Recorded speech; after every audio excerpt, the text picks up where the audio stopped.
करके गए थे कि जो जो मैंने गुण दोष बदान किए हैं ऐसे गुण दोष भगवान शंकर के भी मिलते हैं। ऐसा करो, अपनी पुत्री का विवाह शंकर के साथ कर दो।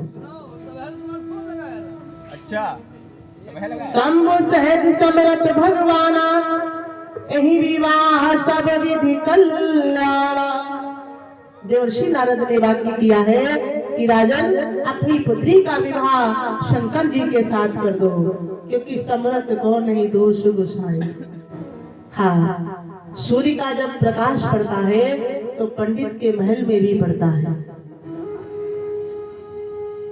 हर जगह पड़ता है, लेकिन उसके धूप को, उसके प्रकाश को अपवित्र नहीं कहा जाता। गंगा के जल में सभी स्नान करते हैं, लेकिन गंगा के जल में कोई दोष नहीं रहता। इसीलिए कहा है समर्थवान को दोष नहीं मिलता। दुरागति पे अहू महेशु, आशुतोष मुनि किए कलेशु। लेकिन वो बर कब मिलेगा? माता कह रही है, बोल के गया है बाबा, बर कब मिलेगा? बोले कब? कि जो तप करे कुमार तुम्हारी। बर भी ऐसा मिले अवडन रानी, जिसके पास कुछ ना हो और उसके लिए हमारी बिटिया तपस्या करे। जो तप करे कुमार तुम्हारी, भावी हुमेट सकई त्रिपुरारी। यद्यपि बड़े अनेक जग माही, अहि कहीं शिव तज दूसर नाही। वर तो बहुत है, पर तुम्हारी पुत्री के लिए भगवान शंभु के जैसा कोई दूसरा वर नहीं है। और ऐसा कहकर के देवर्षि नारद गए। मैया हिमवान से कह रही है, राजन मैं ऐसा विवाह नहीं करूंगी, क्योंकि मैं अपनी बिटिया को जानबूझ करके खाई में नहीं ढकेलूंगी। मेरी बिटिया सिर्फ गुण संपन्न है। हिमाचल ने कहा, ऐसा तो नहीं हो सकता, एक संत की वाणी कभी मिथ्या जाए ये कतई संभव नहीं है। क्योंकि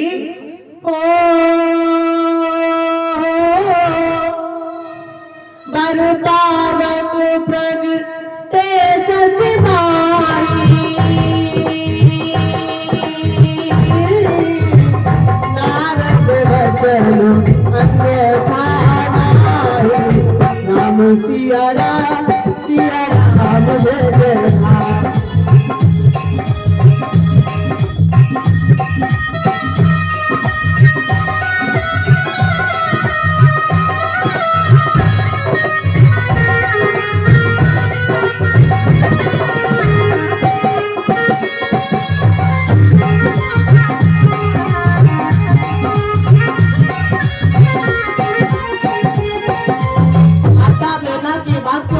हिमवान ने कहा, मैं ऐसा नहीं करूंगा, मुझे नारद के वचन पर पूर्ण विश्वास है। और माता कहती है, नहीं प्रभु विचार कर लीजिए।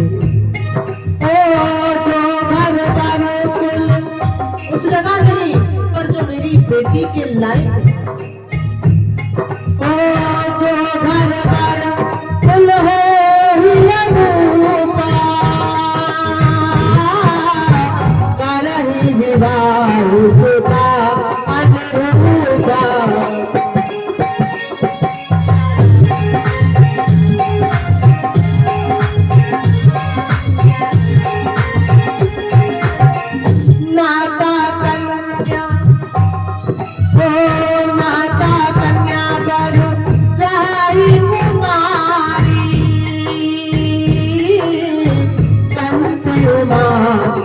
प्राण प्यारी।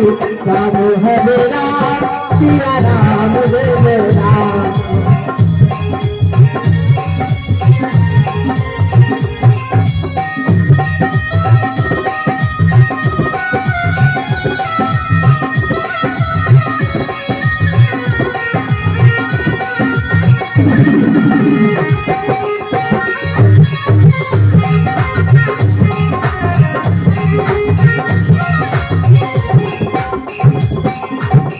मैना ने कहा जो मेरी बेटी के विवाह के अनुरूप हो ऐसा वर तलाश कीजिए।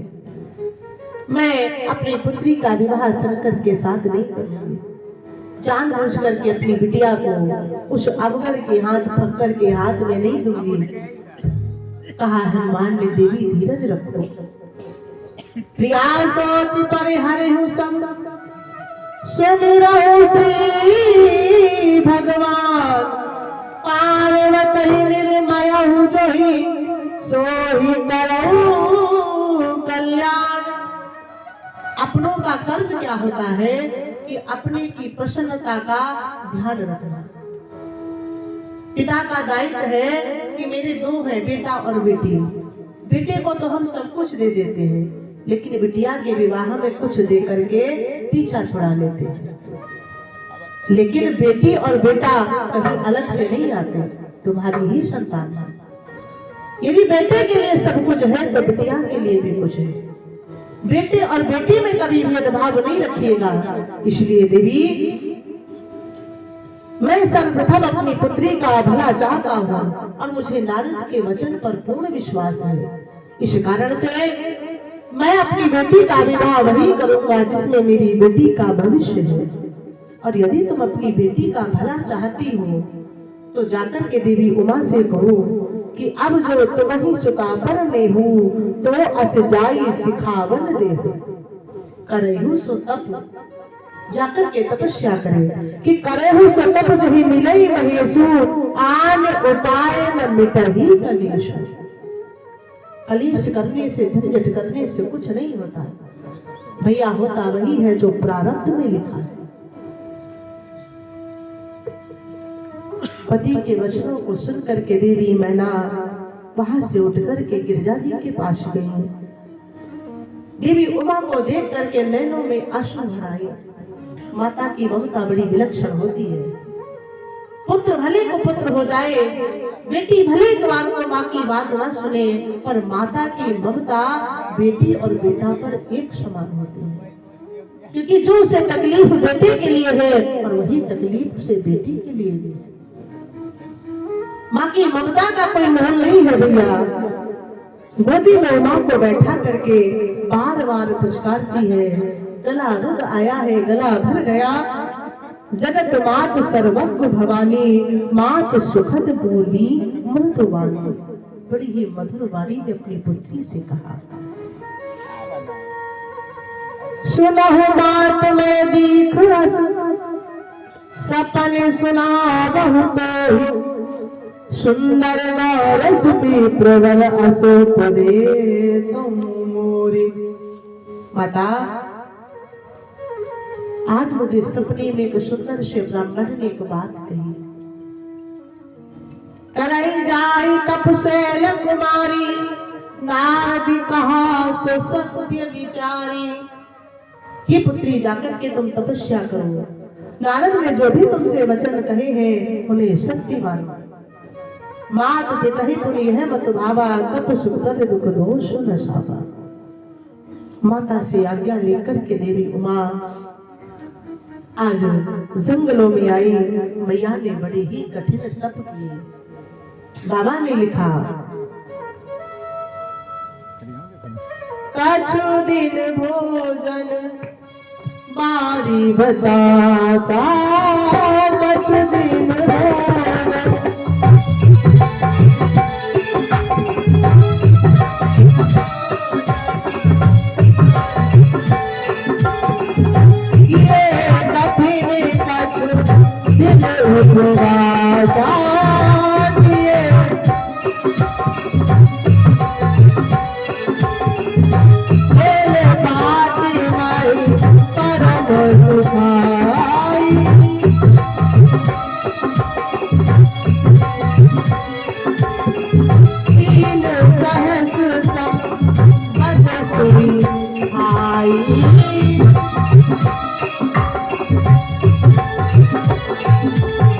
कुछ दिन जल और वायु का सेवन किया, फिर कुछ दिन कठोर उपवास किए, कुछ दिन बेल पत्रों को सुखा जो सूख जाते हैं पृथ्वी पर गिरने के बाद उन्हीं को खाकर के 3000 वर्ष तक रह जाता। पुन परिहर सुखाने परना, मही नाम तब भय परना। सूखे हुए पत्तों को खाया जिससे माता का नाम अपर्णा हुआ। दीखी वही तपकीन खरीरा, ब्रह्म गिरा भई गगन गंभीरा। माता के कठिन तप को देख करके आकाशवाणी हुई कि अब तुम्हारे पिता बुलाने के लिए आए तो तुम अपने घर लौट जाना। तुम्हारा विवाह भगवान शंकर के साथ ही होगा। जब आपको सप्त ऋषि मिले तो जानो अब सुंदर समय आ गया है। और सप्त ऋषि का आगमन हुआ। सप्त ऋषियों ने कहा, देवी आज किस कारण से तुम तप कर रही हो कि जब ते सती जायु तन त्यागा, तब ते शिव मन भयो विरागा। जपहि सदा रघुनायक नामा, जहाँ तहाँ सुनहि राम गुण गावा। थोड़ा सा बंधन था पहले जब देवी सती उनके घर में थी, लेकिन अब तो वो भी चला गया। जब भी वो बैठते हैं राम नाम का स्मरण करते रहते हैं। न पता एक दिन का, न पता 2 दिन का, न साल का, न 2 साल का, न युगों का। अगर समाधि लग गई तो चले गए।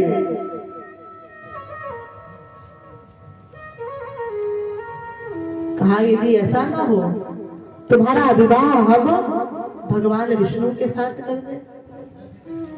माता गौरा ने कहा, सुनो, जब किसी को हम अपना सर्वस्व मानते हैं, अपना प्रिय मानते हैं, तो उसके भीतर के गुण और दोष नहीं दिखाई देते।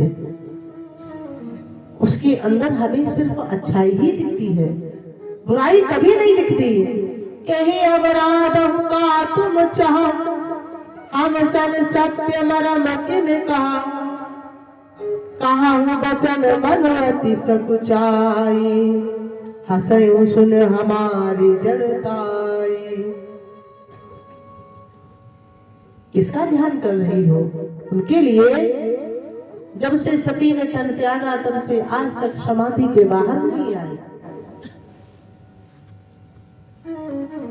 तुम्हारा विवाह महेश के साथ, रमेश के साथ हो जाए। देवी सती ने कहा, सुनो, जब मन महेश में मस्त हुआ तो फिर रमोश में क्यों डोले। फिर भी ये जोड़ अनूठा है, वह भी बोले मैं भी बोले।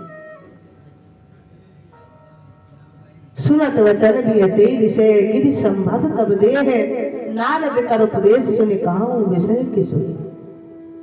माता के सुंदर वचनों को सुन करके सप्त ऋषियों ने कहा, माँ हमें तो आपके परीक्षण के लिए भेजा गया था, इसलिए अपराध की क्षमा चाहता हूँ। माफी मांगता हूँ आपके श्री चरणों में कि नारद सिख जे सुनहि नर नारी, अवश्य होई तज भवन भिखारी। जो देवर्षि नारद की बात मानते, एक दिन उन्हें भिखारी बनना पड़ता है, दर-दर की ठोकर खाना पड़ता है। माता गौरा ने कहा, चिंता नहीं, यदि भगवान शंकर हमें मिले और उनके सानिध्यता में हमें दर दर तो क्या कंकड़ों पर भी चढ़ना पड़े तब भी चिंता की बात नहीं है। कहीं के वचन मान विश्वासा, तुम चाहो पति सहज उदासा। नारद जी की बात मान करके पुत्री, हम तुम उदासीन बनना चाहती हो। निर्गुण निलज कुशेष कपाली, अकुल अहेग दिगंबर व्याली। इसके लिए तपस्या की जो दिगंबर वेश धारण किए हैं, शरीर में एक आभूषण नहीं है, नागों की माला पहनता है, नागों का कंठा धारण करता है, हाथ में भी नाग, गले में भी नाग, कान में भी नाग। ऐसी वर का वर्ण करूंगी। अब भी हमारा मानो तो इस वर का ख्याल हृदय से निकाल दो कि नारद वचन न मैं परिहरहूं, बसऊं भवन उजरऊं नहीं डरऊं। कि गुरु के वचन प्रति तन जेहि, सपने सुगम न सुख सिद्धि तेहि। मैया ने कहा, सुनो, मैंने उन्हें अपना गुरु माना है। नारद जी के वचनों पर मुझे पूर्ण विश्वास है और शिष्य वही फलीभूत होता है जो गुरु के वचनों पर विश्वास रखता है। एक बड़ी सुंदर सी कथा है। एक बार एक शिष्य अपने गुरुदेव से मिलने के लिए पहुंचा और गुरुदेव के पास बड़ी लंबी लाइन लगी थी। वो दिन गुरु पूर्णिमा का था और शिष्य जाते गुरुदेव के पास अपनी श्रद्धा सुमन भेंट अर्पित करते और लौट करके चले आते।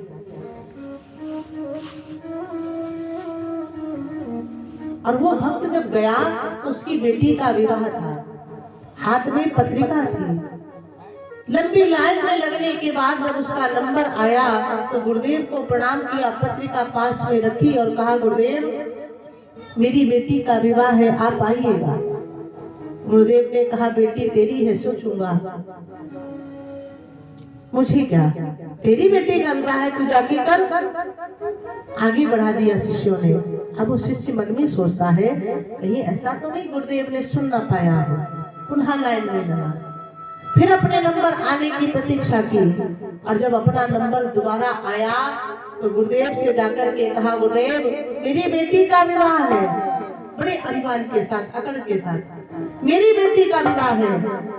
गुरुदेव ने कहा, तो फिर मैं क्या करूं, मुझे क्या है। आगे बढ़ा दिया, दोबारा फिर लाइन में लगा और जब नंबर आया तो गुरुदेव से कहता है, गुरुदेव आपकी बेटी का विवाह है। तो गुरुदेव ने कहा, फिर क्या, जब तक तूने कहा मेरी बेटी का विवाह तब तक उन्हें कोई अंतर नहीं है, और जो ही उसने कहा आपकी बेटी तो गुरुदेव ने कहा, फिर चिंता का विषय क्या है? जब मेरी बेटी है तो मैं स्वयं देखूंगा। और गुरु के वचनों पर विश्वास रखना, गुरु के वचन का मान रखना और विश्वास न मानो। जिसने गुरु किए हों उसे पता है गुरु की महिमा क्या है, गुरु शिष्य के लिए क्या महत्व रखता है, ये वही शिष्य बता सकता है जिसने कभी अपने जीवन में गुरु नाम लिया हो। हमारे पूजनीय गुरुदेव भगवान जो कि गोलोकवासी हो गए हैं वृंदावन से, आचार्य छबीले लाल जी महाराज, अपने अपने यूट्यूब पर डाल करके सुनिएगा। बड़े ही दिग्गज संत थे, गृहस्थ जीवन में रहने के बाद भी बड़े अद्भुत संत हैं। हम जब कभी उनके दर्शनों को जाते हैं, कभी उन्होंने नाम नहीं लिया। गुरुदेव चाहते हैं अपने शिष्य का नाम लेना, लेकिन कभी नहीं। उनके मुख से एक ही बेटा शब्द निकलता था, लाली बैठ, क्या बात है, कैसे परेशान है। और उस समय हम एक बहुत ही लंबी बीमारी से ग्रसित थे। उन्होंने कहा, जाओ चिंता मत करो। पंडित जी से कहा, देखो लाली को बोलो चिंता नहीं करे, ठाकुर जी सब अच्छा करेंगे। आशीर्वाद लेकर के घर आए, दोबारा से चेकअप कराया, वो बीमारी बिल्कुल चली गई। ऐसे संत जब भी उनका स्मरण हो आता है तो यही लगता है कि इस कलिकाल में साक्षात भगवान के ही प्रतिनिधि है। तो गुरु की महिमा बड़ी अद्भुत है भैया। गुरु बड़े ही जीवन में हमारे लिए उपयोगी है। जैसे माता पिता जरूरी है, वैसे ही गुरुदेव जरूरी है। आइए प्रणाम करते हुए बढ़ेंगे कि मेरा कोई ना सहारा बिन तेरे, मीठी मीठी तालियों के साथ, और मेरा कोई ना सहारा बिन तेरे, गुरुदेव सवरिया मेरे।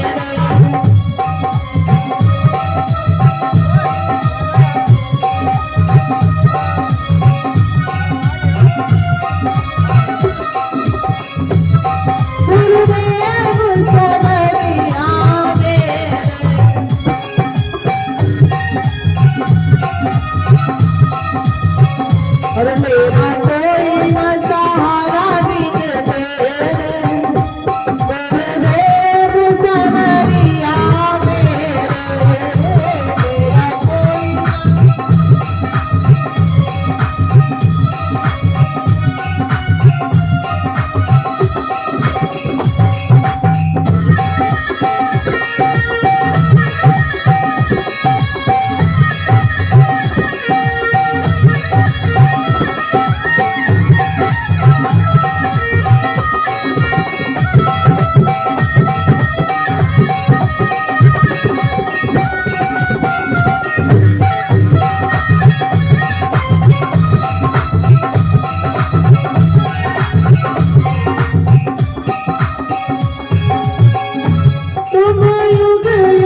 माता गौरा अपने भवन को चली गई। इधर सप्त ऋषियों ने जाकर के भगवान शंकर से सारे अभाव को कह सुनाया। पार्वती जी के प्रेम में वचन को सुनकर के भगवान शंभु आनंदित हुए, प्रसन्न हुए और उसी समय नेत्र को बंद करके भगवान का ध्यान करने लगे। भगवान शंकर का ध्यान करना फिर 1-2 घंटे का नहीं होता है। और उधर तारकासुर जैसा राक्षस प्रकट हुआ,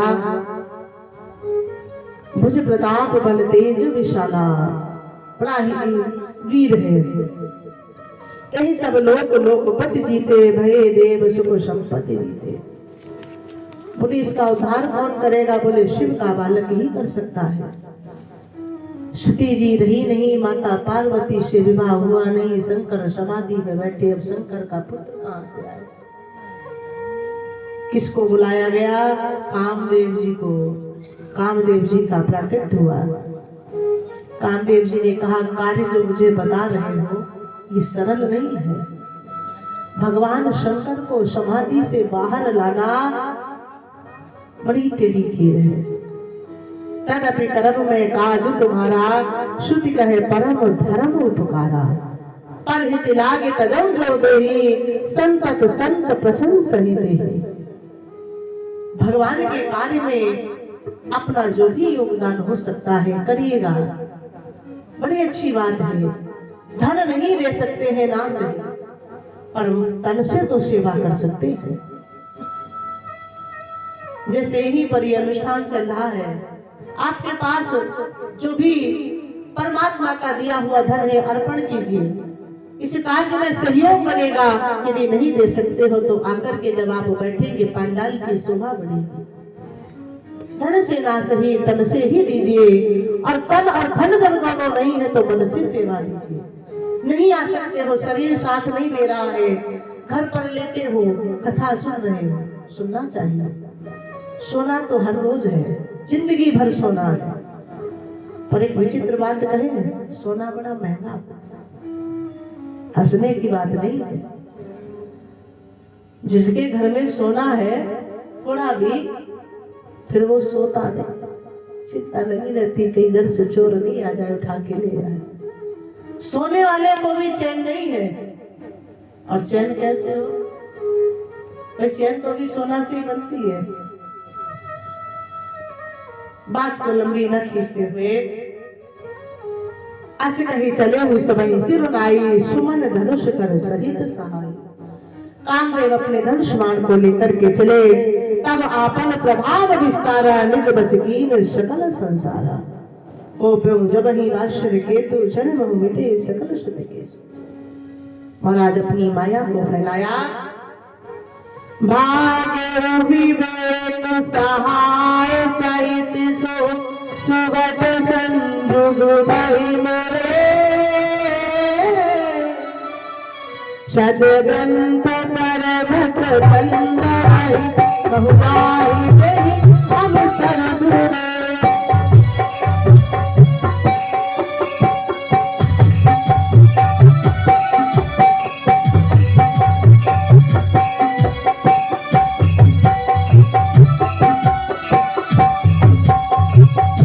निहारी काटार ततवार हरवर बड़ा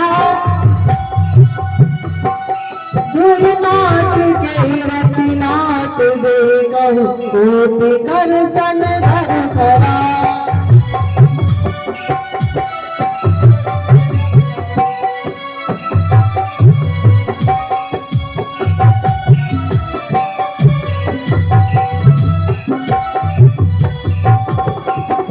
कामदेव का जब काम बढ़ गया, समस्त संसार काम के वशीभूत हुआ।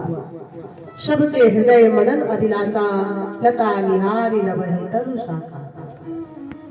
सबका मन काम के वशीभूत, जहाँ तहाँ असी दशा जड़न के वर्णी को कहीं सकई सगे सन करनी। कामदेव का प्रभाव मदन अंत व्याकुल शब्दों का निष्दिन नहीं अवलोकही को का। देव धनुष नर किन्नर व्याला, प्रेत पिशाच भूत बैताला। सब लोग कामांत में हो गए। चकवा चकवी रात दिन नहीं देख रहे हैं। देव दैत्य मनुष्य नर किन्नर यक्ष गंधर्व सर्प प्रेत पिशाच और भूत बैताल सभी काम के वशीभूत हैं। महाराज कामदेव का बाण जो ही भगवान शंकर के लगा। महाराज भगवान शंकर का तीसरा नेत्र खुला, कामदेव जल करके खाक हो गया। देवी रति भगवान शंकर के पास आई, विलाप कर रही है। देवन ने जब भी समाचार पाया वो भी उठ करके आए। भगवान शंकर ने आशीर्वाद दिया, देवी तुम्हारा पति बिना काया के समस्त संसार में जीवित रहेगा, और जब द्वापर युग आएगा भगवान विष्णु कृष्ण अवतार बनकर के कृष्ण के रूप में जन्म लेंगे, अवतरित होंगे, और उनकी पहली पत्नी के पुत्र से तुम्हारे पति का जन्म होगा। देवी रति वहां से चली आई और इधर विवाह के सुंदर कार्य प्रारंभ हुए। लग्न पत्रिका महाराज हिमाचल ने भगवान शंकर के पास पहुंचाई, और भगवान शंकर का श्रृंगार कौन कर रहा है? हंसने की बात नहीं है। शंकर की माता पिता तो थे नहीं, अब वहां कौन है? बोले नंदी और भूत प्रेत पिशाच निशाचर। अब जो उनको दिखाई दिया उसी से बाबा का श्रृंगार शुरू हुआ। दर्शन करिए। शिवहि शंभुगन करहि सिंगारा, शिवहि शंभुगन